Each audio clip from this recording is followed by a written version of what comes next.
Assalamualaikum warahmatullahi wabarakatuh. Pada kali ini kelompok kami akan menjelaskan materi tentang sholat yang baik maka perilaku juga baik.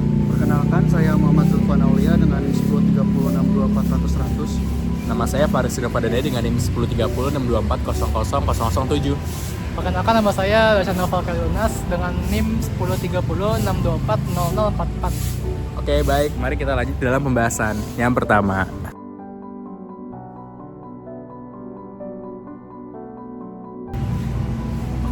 jadi pertama-tama mengapa kita akan membahas materi ini? Ini untuk penjelasan utamanya, sholat itu kan adalah salah satu rukun Islam yang memiliki peran sangat penting dalam kehidupan sehari-hari seorang muslim ya. Namun seringkali sholat yang kita lakukan itu belum memberikan dampak yang signifikan terhadap perilaku dan akhlak sehari-hari. Oleh karena itu, penting bagi kita untuk memahami mengapa materi ini tuh perlu dibahas dan bagiannya tuh bagaimana sholat yang benar dapat membentuk pribadi yang lebih baik. Oke, jadi yang pertama-tama di sini tuh sholat itu tuh sesuai poin PPT nih. Yang pertama, sholat itu seharusnya mengubah perilaku. Jadi fenomena sholat tanpa perubahan itu tuh banyak orang yang rajin sholat tetapi masih melakukan perbuatan tercela seperti berbohong, lalu perbuatan tercela korupsi, lalu bersikap kasar, dan hal ini tuh menandakan ada yang salah dalam cara memahami dan menjalankan sholat. Nah, kan sedangkan kan tujuan sholat itu kan bukan hanya ritual fisik ya, tetapi juga sarana untuk mendekatkan diri kepada Allah Subhanahu wa Ta'ala. Dan jika sholat kita tidak mengubah perilaku yang buruk itu, berarti kita perlu introspeksi diri dong dan memperbaiki kualitas sholat kita. Nah, jadi yang kedua ini di slide poin PPT, sholat mencerminkan akhlak mulia. Jadi hubungan sholat dan akhlak itu tuh, sholat itu adalah latihan disiplin dan kesabaran dan atas ketundukan kepada Allah. Jadi nilai-nilai ini tuh seharusnya tercermin dalam sikap sehari-hari seperti menghormati orang lain, berkata jujur, dan menepati janji. Jadi contoh nyatanya itu seperti orang yang khusyuk dalam sholat akan cenderung lebih tenang dan bijaksana dalam menghadapi masalah. Nah, selanjutnya ini yang poin ketiga, sholat membentuk pribadi yang lembut, jujur, dan amanah. Jadi lembut ini tuh, sholat ini mengajarkan kerendahan hati dan kasih sayang, terutama saat kita bersujud kepada Allah. Sikap ini tuh seharusnya terbawa dalam interaksi sosial. Nah, selanjutnya dari jujur ini tuh, sholat ini tuh mengajarkan kejujuran karena kita berdiri di hadapan Allah yang maha mengetahui. Jadi jika kita jujur dalam sholat, seharusnya kita juga jujur dalam kehidupan sehari-hari. Baik, berikut adalah dalil Al-Quran yang menyuruh kita untuk melaksanakan sholat dari surat Al-Ankabut ayat 45. A'udzubillahi minasyaitonirrajim. Bismillahirrahmanirrahim. Utlu ma uhiya ilaika minal kitabi wa aqimis sholat. Inna sholata tanha anil fahsya'i wal munkar wala zikrullahi akbar. Wallahu ya'lamu ma tasna'un. Yang artinya, bacalah kitab Al-Quran yang telah diwahyukan kepadamu dan tegakkanlah sholat. Sesungguhnya sholat itu mencegah dari perbuatan keji dan mungkar. Sungguh mengingat Allah itu lebih besar. Allah mengetahui apa yang kamu kerjakan.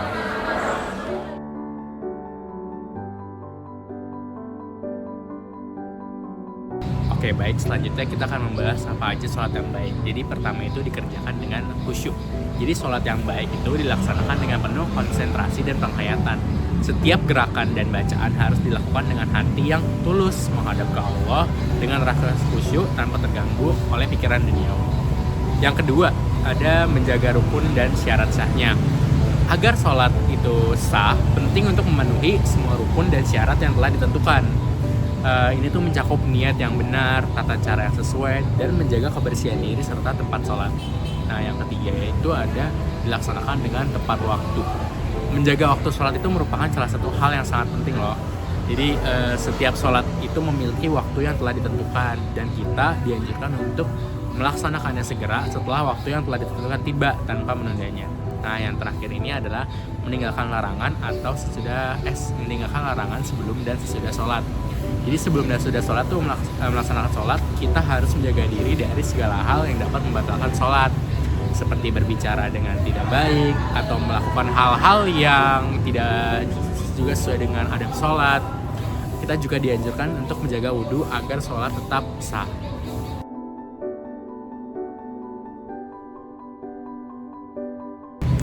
Yang selanjutnya ada ciri-ciri orang yang sholatnya baik. Yang pertama, lisannya yang terjaga. Lalu ada tindakan jujur dan amanah. Yang keempat, kerendah hati. Dan yang terakhir, sabar dan tenang menghadapi masalah. Dan ada juga dalil pada surat Al-Baqarah ayat 110. Wa aqimus salata wa atuz zakata wa ma tuqaddimu li anfusikum min khairin tajiduhu indallaha innallaha bima ta'maluna basir. Dirikanlah salat dan tunaikanlah zakat. Segala kebaikan yang kamu kerjakan untuk dirimu akan kamu dapatkan pahalanya di sisi Allah. Sesungguhnya Allah Maha melihat apa yang kamu kerjakan.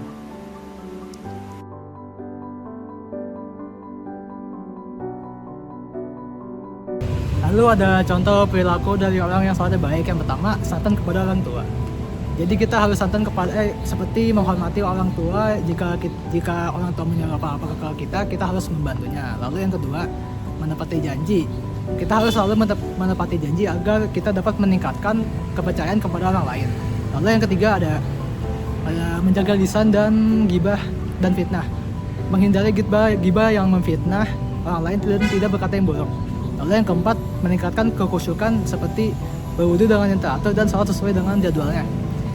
Yang kelima, menjaga sholat berjamaah di masjid. Kita harus sering sholat ke masjid agar meningkatkan pahala yang lebih baik. Lalu yang terakhir, seringlah berdoa agar kita dapat diberi kemudahan oleh Allah Subhanahu wa Ta'ala.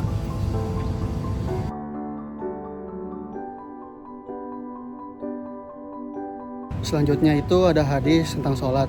Sesungguhnya amalan yang pertama kali dihisab pada hari kiamat adalah sholat. Jika sholatnya baik, maka baiklah seluruh amalannya. Jika sholatnya buruk, maka buruklah seluruh amalannya. Itu hadis riwayat Tabrani. Hadis ini menjelaskan pentingnya sholat sebagai amalan utama dalam Islam. Pada hari kiamat, sholat akan menjadi ibadah pertama yang dihisab atau diperiksa. Jika sholat seseorang baik dan diterima, maka seluruh amalannya yang lain juga akan dianggap baik. Namun, jika sholatnya rusak atau tidak diterima, maka amalan lain pun akan bernilai buruk. Ini menunjukkan bahwa sholat adalah cerminan kualitas keimanan dan fondasi utama dalam hubungan seorang hamba dengan Allah.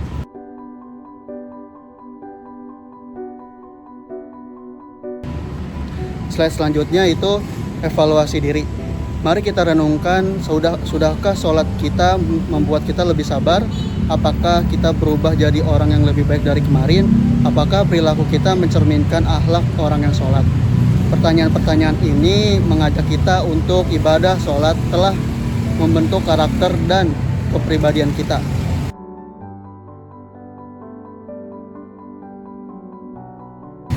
Selanjutnya itu kesimpulan. Sholat bukan hanya sebagai kewajiban ritual, tetapi merupakan tiang utama dalam membentuk karakter perilaku seorang muslim. Jika sholat dilakukan dengan benar-benar khusyuk, tepat waktu, maka ia akan menjadi benteng yang kuat dalam mencegah perbuatan keji dan mungkar. Dalil dari Al-Quran maupun hadis menunjukkan bahwa sholat memiliki dampak langsung terhadap akhlak seseorang. Orang yang menjaga sholatnya dengan baik akan lebih mudah menjaga lisannya, menahan amarah dan bersikap jujur dan memiliki hati yang lembut. Maka dari itu, perbaikilah sholat kita karena itulah kunci untuk memperbaiki diri dan menjadi pribadi yang lebih baik di hadapan Allah dan sesama manusia.